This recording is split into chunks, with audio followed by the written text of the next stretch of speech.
सोचिए आपका स्मार्टफोन आपके बिना पूछे, आपसे बिना परमिशन लिए एक गवर्नमेंट ऐप को, सरकारी ऐप को अपने अंदर इंस्टॉल कर ले। एक ऐसा ऐप जिसे आपने मांगा भी नहीं और जिसे अगर आप हटाना चाहें तो भी ना हटा पाएं, और जो आपके डिवाइस की जानकारी तक पहुंच सके। क्या यह सुरक्षा है या फिर निगरानी है? यानी कि निजता के अधिकार का हनन है, प्रिवेसी के राइट का वॉयलेशन है। यही बड़ा सवाल आज पूरा देश पूछ रहा है, क्योंकि संचार साथी ऐप और पुट्टा स्वामी जजमेंट और भारत के संविधान का अनुच्छेद 21 का जो राइट टू प्रिवेसी का जो सिद्धांत है वो आमने सामने टकरा रहे हैं। क्या संचार साथी ऐप एक सिक्योरिटी टूल है या फिर एक प्रिवेसी थ्रेट है? क्या यह संवैधानिक है, कॉन्स्टिट्यूशनल है, या फिर कानूनी रूप से संदिग्ध है? और क्या यह सच में भारत के फंडामेंटल राइट टू प्रिवेसी का सम्मान कर रहा है? आइए इसको बिल्कुल सरल भाषा में कानूनी रूप से इसका परीक्षण करते हैं। मेरा नाम आशीष जैन है और मैं संस्थापक हूं दून लॉ मेंटर का, जहां हम आपकी तैयारी करवाते हैं न्यायिक सेवा परीक्षाओं की और सहायक अभियोजन अधिकारी परीक्षाओं की। वीडियो पसंद आए तो वीडियो को लाइक करिएगा, सभी के साथ साझा करिएगा, चैनल को सब्सक्राइब नहीं किया तो सब्सक्राइब भी करिएगा। सबसे पहले मामले की पृष्ठभूमि को समझते हैं। संचार साथी ऐप क्या है और यह चर्चा में क्यों बना हुआ है? संचार साथी एक टेलीकॉम सिक्योरिटी और कंज्यूमर प्रोटेक्शन ऐप है जो भारत सरकार द्वारा बनाया गया है। इसे के जो ऑफिशियल उद्देश्य हैं जो बताए गए हैं, उन उद्देश्यों में क्या क्या शामिल है कि ये फोन का IEMI नंबर ऑथेंटिक है या नहीं, ये जांच सकता है। दूसरा, क्या कोई फोन लापता है या चोरी हुआ है तो उसकी रिपोर्ट करने के लिए भी इस ऐप का यूज हो सकता है। और फ्रॉड कॉलर को ब्लॉक करने के प्रावधान भी इस ऐप के माध्यम से यूज हो सकते हैं। और चौथा, जो सस्पिशियस डिवाइसेस हैं उनको पहचानने के लिए भी इसका उपयोग हो सकता है। और पांचवा, किसी हैंडसेट में किसी स्मार्टफोन की असलियत को वेरीफाई करने के लिए भी इस ऐप का यूज हो सकता है। ये सरकार की तरफ से उद्देश्य बताए गए हैं। ये सब सुनने में अच्छा लग रहा है, लेकिन विवाद तब शुरू हुआ जब सरकार ने स्मार्टफोन मैन्युफैक्चरर को, मतलब जो मोबाइल कंपनियां बनाती हैं, उन सभी कंपनीज को ये आदेश दिया, ये निर्देश दिया कि हर नए मोबाइल फोन के अंदर ये ऐप प्री इंस्टॉल होना चाहिए। कि मतलब जैसे ही यूजर खरीदे उसको फोन जब मिले तो उसमें पहले से ही ये ऐप इंस्टॉल हुआ होना चाहिए। और शुरुआती रिपोर्ट ये कह रही थी कि ये ऐप डिलीट भी नहीं किया जा सकता। मतलब सुबह सुबह तक आज ये खबरें आ रही थी कि ये ऐप अगर आपके फोन में आ गई है, जब ना आप नया फोन लेते हैं, तो आप इसको हटा भी नहीं सकते। मतलब ये ब्लॉटवेयर की तरह आएगा। इस पर तुरंत बड़े सवाल उठने लगे। फिर एक ये सवाल उठा कि एक फोर्स्ड गवर्नमेंट ऐप क्यों सभी के मोबाइल पर इंस्टॉल करवाई जा रही है? ये कितना डाटा एक्सेस करेगा? क्या ये प्रिवेसी का उल्लंघन है? और जब बहस ज्यादा बढ़ी तो टेलीकॉम मिनिस्टर ज्योतिरादित्य सिंधिया जी ने स्पष्टीकरण भी दिया कि ये ऐप ऑप्शनल है, मैंडेटरी नहीं है। मतलब वैकल्पिक है, अगर आप चाहें तो आप इसको अनइंस्टॉल कर सकते हैं, ये मैंडेटरी नहीं है। लेकिन असली डिबेट यही शुरू होती है। क्या संचार साथी, चाहे वो ऑप्शनल ऐप भी है या प्री इंस्टॉल्ड है, सुप्रीम कोर्ट के पुट्टा स्वामी जजमेंट द्वारा तय की गई प्रिवेसी गाइडलाइन को फॉलो करता है या नहीं करता? अब असली कानूनी जो जांच है, जो एनालिसिस है, वो हम अपना यहीं से स्टार्ट कर रहे हैं। अब इस मामले के अंदर जो सबसे बड़ा सवाल है वो ये है कि क्या ये पुट्टा स्वामी जजमेंट के खिलाफ है, जिसमें यह बोला गया था कि जो निजता का अधिकार है वो मौलिक अधिकार है अनुच्छेद 21 के तहत, आर्टिकल 21 के तहत। 2017 के पुट्टा स्वामी वर्सेस यूनियन ऑफ इंडिया के केस में सुप्रीम कोर्ट ऑफ इंडिया ने कहा था कि जो राइट टू प्रिवेसी है वो एक फंडामेंटल राइट है, एक मौलिक अधिकार है। और ये आर्टिकल 21, आर्टिकल 14 और आर्टिकल 19 से निकलता है। मतलब जो राइट टू प्रिवेसी है, निजता का अधिकार है, ये आर्टिकल 21 से, अनुच्छेद 21, अनुच्छेद 14 और अनुच्छेद 19 से निकलकर आता है। अब समझते हैं कि इस जजमेंट ने प्रिवेसी के लिए क्या टेस्ट दिए। इस जजमेंट ने प्रिवेसी जांचने के लिए, या प्रिवेसी, कोई चीज प्रिवेसी का उल्लंघन कर रही है या नहीं कर रही, तो इस जजमेंट ने 3 टेस्ट लेट डाउन किए थे। उन टेस्ट को अभी हम समझते हैं। उन टेस्ट पर जाने से पहले आप मुझे ये बताइए कि आपको अभी तक ये सेशन कैसा लग रहा है। अपनी प्रतिक्रिया कमेंट सेक्शन के अंदर जरूर दीजिएगा। चैनल को सब्सक्राइब नहीं किया तो सब्सक्राइब भी करिएगा। सुपर थैंक्स के माध्यम से हमें सपोर्ट भी कर सकते हैं। पुट्टा स्वामी जजमेंट की बात कर रहे हैं हम, जिसके अंदर 3 बड़े टेस्ट लेट डाउन किए गए थे कि कब कोई एक्शन प्रिवेसी का हनन करने वाला होगा या नहीं होगा। इस चीज की जांच के लिए सुप्रीम कोर्ट ने पुट्टा स्वामी जजमेंट में साफ कहा था कि किसी भी सरकारी एक्शन को प्रिवेसी पर असर डालते समय इन 3 टेस्ट से गुजरना होगा।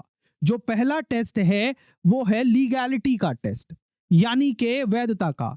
जो भी एक्शन सरकार ले रही है उसका कानूनी आधार होना चाहिए। एक क्लियर कानून इस चीज के लिए होना जरूरी है। और जो दूसरा सिद्धांत इस टेस्ट ने, इस केस ने लेट डाउन किया था, वो नेसेसिटी का किया था, मतलब आवश्यक होना चाहिए, आवश्यकता होनी चाहिए। और जो आवश्यकता है वो वैध भी होनी चाहिए और महत्वपूर्ण उद्देश्य होना चाहिए।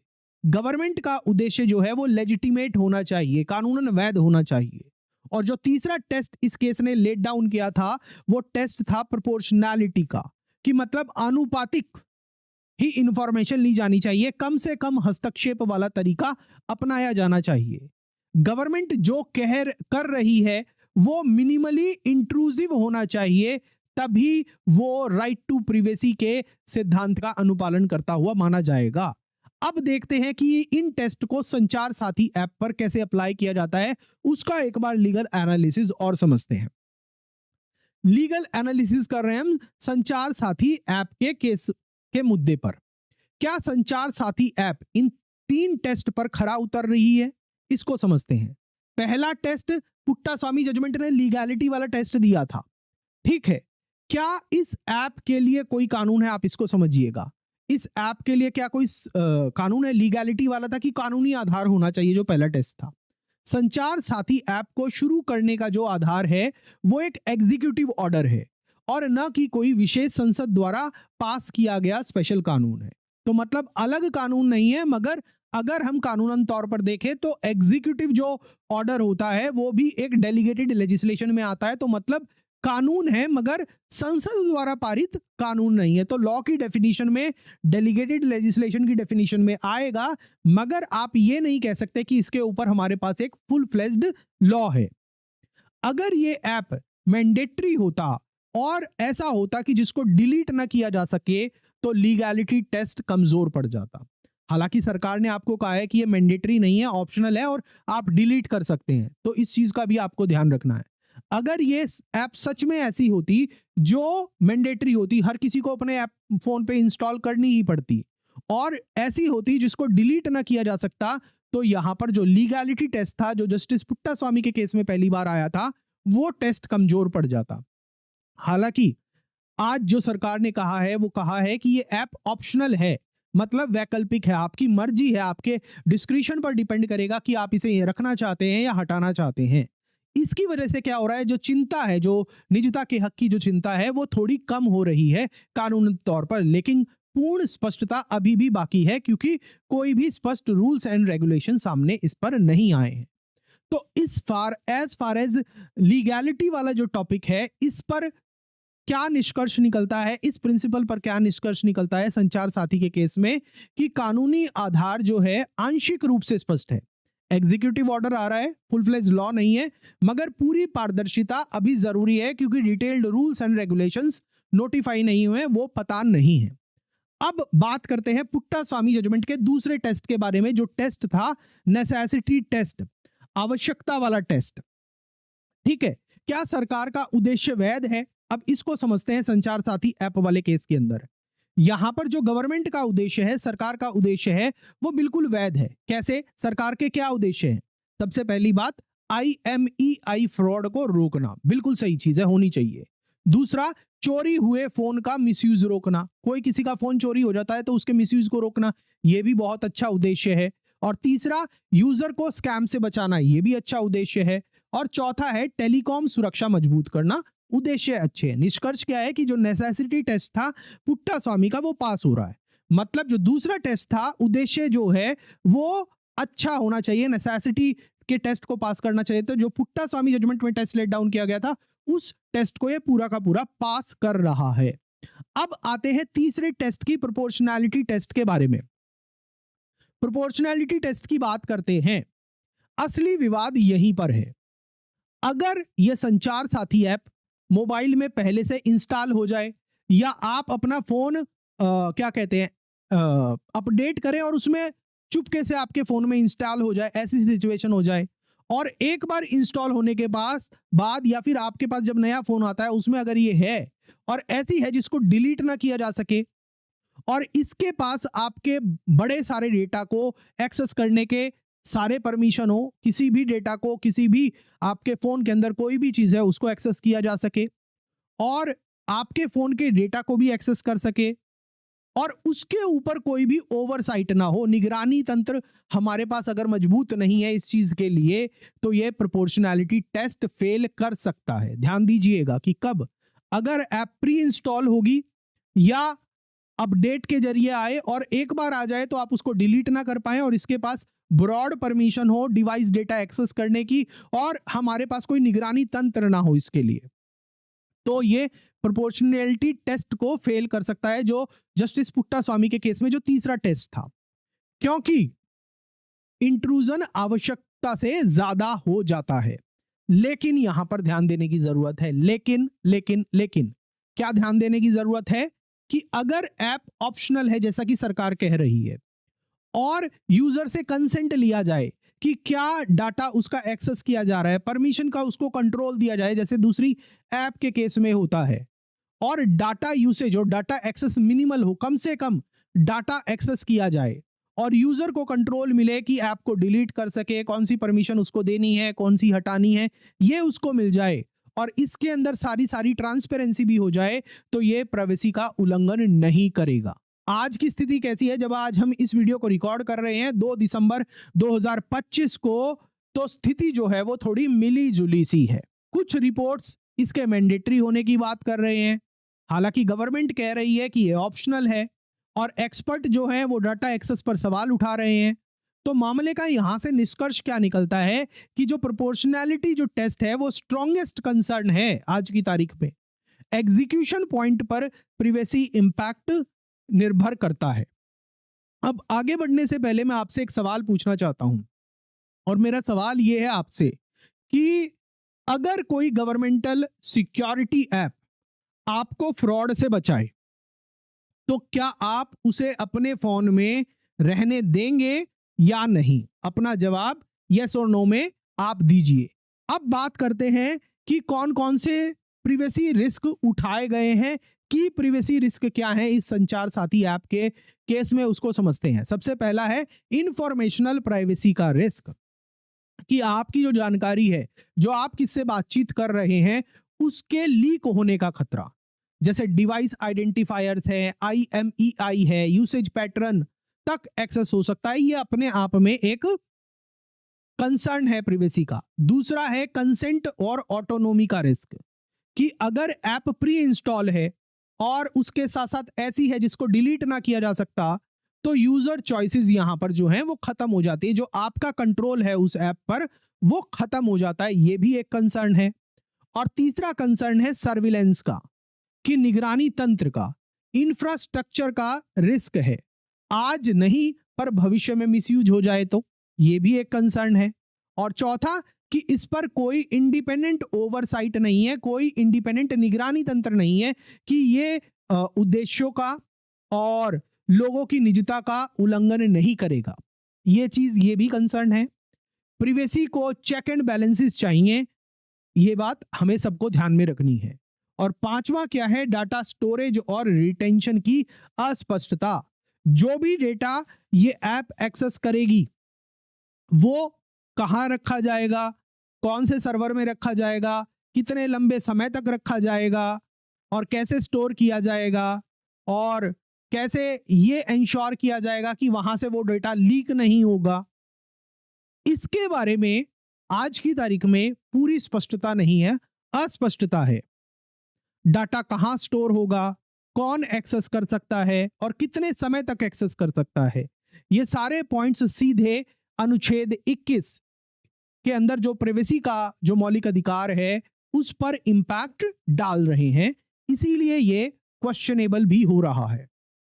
अब आगे बात करते हैं एक ओपिनियन की, एक बैलेंस्ड व्यू की, दोनों तरफ की समझते हैं कि संचार साथी जो ऐप है, ऐसा नहीं है कि उसके नुकसान ही नुकसान है, उसके फायदे भी हैं। फायदे की अगर हम बात करें तो संचार साथी के कुछ जेन्युइन बेनिफिट भी हैं, जैसे चोरी हुए फोन का मिसयूज रोकता है, दूसरा फ्रॉड कॉल कम होती है, तीसरा फेक डिवाइसेस की पहचान आसान होती है, और चौथा यूजर प्रोटेक्शन फ्रॉड से मजबूत होती है, और टेलीकॉम जो इकोसिस्टम है वो सुरक्षित रहता है।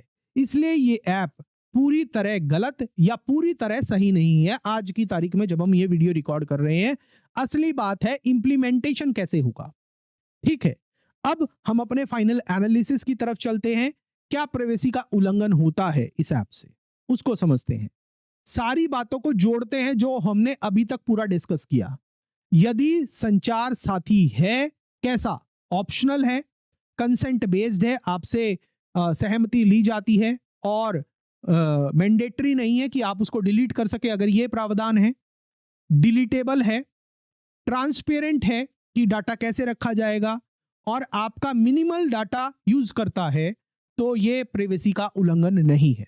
लेकिन यदि ये है, क्या मैंडेटरी हो जाता है, फोन में पहले से ही इंस्टॉल आता है और जिसको आप डिलीट नहीं कर सकते हैं, और आपका सारा डेटा एक्सेस कर सकता है बिना किसी ओवरसाइट के, इंडिपेंडेंट ओवरसाइट के, तो ये पुट्टा स्वामी प्रिंसिपल्स का उल्लंघन करता हुआ प्रतीत होता है, खासकर प्रोपोर्शनैलिटी टेस्ट का, आनुपातिकता के सिद्धांत का। और आज की स्थिति की अगर हम बात करें तो सरकार ने कहा है कि ऐप ऑप्शनल है, लेकिन preinstalled plus device access पर अभी भी चिंता बनी हुई है। निष्कर्ष क्या है? ऐप स्वयं अनकॉन्स्टिट्यूशनल नहीं है, अपने आप में असंवैधानिक नहीं है, लेकिन इसका इंप्लीमेंटेशन प्राइवेसी को बना सकता है सुरक्षित या फिर खतरनाक। इसी के साथ जो ये हमारा आज का सेशन है वो कंप्लीशन की तरफ है, और जो रियल इशू है, असली समस्या क्या है, आपको यह समझने की जरूरत है। असली समस्या ऐप में नहीं है, असली समस्या कहां है? पारदर्शिता में, ट्रांसपेरेंसी में, कंसेंट पर, डाटा कंट्रोल पर, ओवरसाइट में, और अकाउंटेबिलिटी पर। किसकी जवाबदेही होगी अगर डाटा लीक हो गया तो? इसलिए ये आपके रियल समस्या है। ऐप में कोई इंस्टॉल करने में कोई समस्या नहीं है, समस्या transparency, consent, data control, oversight और अकाउंटेबिलिटी को लेकर है। इसीलिए भारत सरकार को और भारत को क्या चाहिए? हमें एक स्पष्ट प्राइवेसी रूल्स चाहिए, एक्सप्लिसिट यूजर कंसेंट होना चाहिए, और मिनिमल डाटा कलेक्शन होना चाहिए, और इसके ऊपर एक इंडिपेंडेंट ओवरसाइट हो जाए और मजबूत लीगल फ्रेमवर्क आ जाए, तो ये निजता का उल्लंघन नहीं करेगी। इन्हीं से जो सिक्योरिटी है और प्राइवेसी एक साथ चल सकते हैं। इसी के साथ सेशन खत्म होता है। आप मुझे ये बताइए कि आपको ये सेशन कैसा लगा, आपको सरल और हेल्पफुल लगा, और अगर 1% भी आपको इस सेशन देखने से कुछ समझ आया है और पसंद आया है तो वीडियो को लाइक करिएगा, सभी के साथ साझा करिएगा, जितने भी व्हाट्सएप टेलीग्राम ग्रुप है, आराताई ग्रुप है, टेलीग्राम ग्रुप है, सब जगह शेयर करिएगा, फेसबुक पर शेयर करिएगा। चैनल को सब्सक्राइब नहीं किया तो सब्सक्राइब भी करिएगा, ताकि आपको ऐसे ही कानूनी विश्लेषण मिलते रहे। चैनल को सपोर्ट करिएगा सुपर थैंक्स के माध्यम से, सुपर चैट के माध्यम से, और चैनल मेंबरशिप ज्वाइन करके। जुडिशरी एग्जाम की तैयारी कर रहे हैं, एपीओ एग्जाम की तैयारी कर रहे हैं, तो आप हमारी ऐप दून लॉ मेंटर को इंस्टॉल कर सकते हैं और हमारे कोर्सेज के अंदर एनरोल कर सकते हैं। मिलता हूं मैं आपसे नेक्स्ट सेशन में। जय हिंद।